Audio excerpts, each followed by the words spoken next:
Hello everyone. Episode की शुरुआत में हम देखते हैं कि गोंगसुंग सर्वेंट वांग को डॉक्यूमेंट के साथ सिल्वर देती है तो वो डॉक्यूमेंट प्रिंस को दे देता है। तो प्रिंस गोंगसुंग के बिजनेस आइडिया से बहुत इम्प्रेस होता है और उन्हें बुलाता है। तो वो अपनी पोएट्री में इन्हें अपने प्लान बताती है। प्रिंसेस की बहुत तारीफ करता है तो गोंगसुंग बातों ही बातों में बाइजी को फूडी बोलती है। तो बाइजी से कहती है कि तुमने मुझे फूडी क्यों कहा। तो वो कहती है मैंने तुम्हारा नाम कब लिया।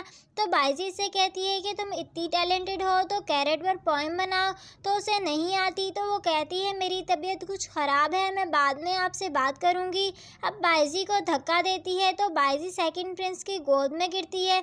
तो वो वहाँ से गुस्सा होकर चली जाती है। तो बाइजी जल्दी से खड़ी होती है, प्रिंसेस के फोरहेड पर हिट करता है। मिस गोंगसुंग बहुत गुस्से में होती है तो इसका भाई इससे पूछता है तो वो कहती है कि सेकंड प्रिंस की गार्ड ने मुझे बुली किया। तो वो कहता है कि मैं इसे सबक सिखाऊंगा। तो वो बहुत खुश होती है और कहती है कि आप बेस्ट हो।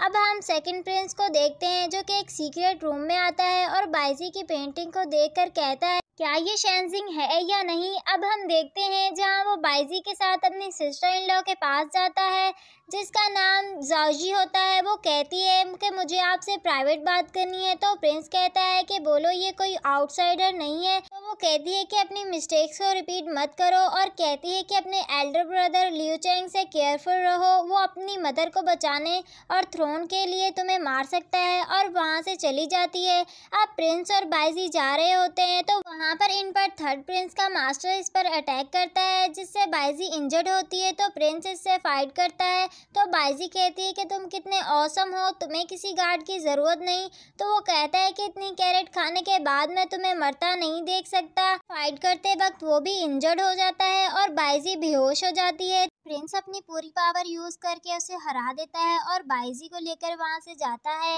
अब वहाँ पर बायू आती है और मास्टर से कहती है कि आप इसे मार नहीं सकते। तो मास्टर कहता है कि अब मुझे एक पिजन की हेल्प की ज़रूरत नहीं है। तो वो इसे मारने के लिए स्वाड पकड़ती है। तो वो कहता है कि तुम्हारी डेस्टिनी मेरे हाथ में है। अब हम प्रिंस को देखते हैं जो कि बाइजी को किसी घर में लेकर आता है और अपनी पावर से इसे हील करता है और ख़ुद भी बहुत ज़्यादा इंजर्ड होता है। अब वो खुद के वाउंड्स को वाइंड अप कर रहा होता है। तो बाइजी उठती है तो वो उसके पास जाकर कहता है कि वाउंड्स को वाइंड अप करो। तो वो उसे बैड गाय कहती है। तो वो बताता है कि मैंने अपनी आइज़ क्लोज करके तुम्हें हील किया था और कहता है कि जल्दी करो, हमें यहाँ से निकलना है। तो वो कहती है यहाँ कोई नहीं आएगा, ये मेरा घर है। तो वो कहता है तुम्हारी फैमिली कहाँ है। तो वो कहती है कि मेरे मास्टर की डेथ हो गई है, अब मैं अकेली हूँ। और इसे बाइंड अप करने लगती है और इससे इसका रिलेशन पूछती है जाओजी के साथ।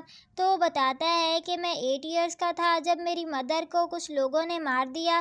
फादर मुझे मेंशन में लेकर आए थे तो मेरा साथ सिर्फ वांग और जाओजी ने दिया था। जब मैं पैलेस में वापस गया तो मुझे पता चला कि फादर ने इसकी शादी मेरे ब्रदर के साथ कर दी। तो बाइजी जेलस होकर इसे ज़ोर से बाइंड अप करती है। अब हम मिस गोंगसुंग को देखते हैं जिन्हें एक फॉक्स डीमन आकर बेहोश कर देती है और इसकी जगह ले लेती है। अब हम गोंगसुंग को कैद खाने में देखते हैं जो कि बहुत रोती है और अपने भाई को आवाज़ें देती है। तो वहाँ गार्ड कहते हैं कि इसे इग्नोर करो।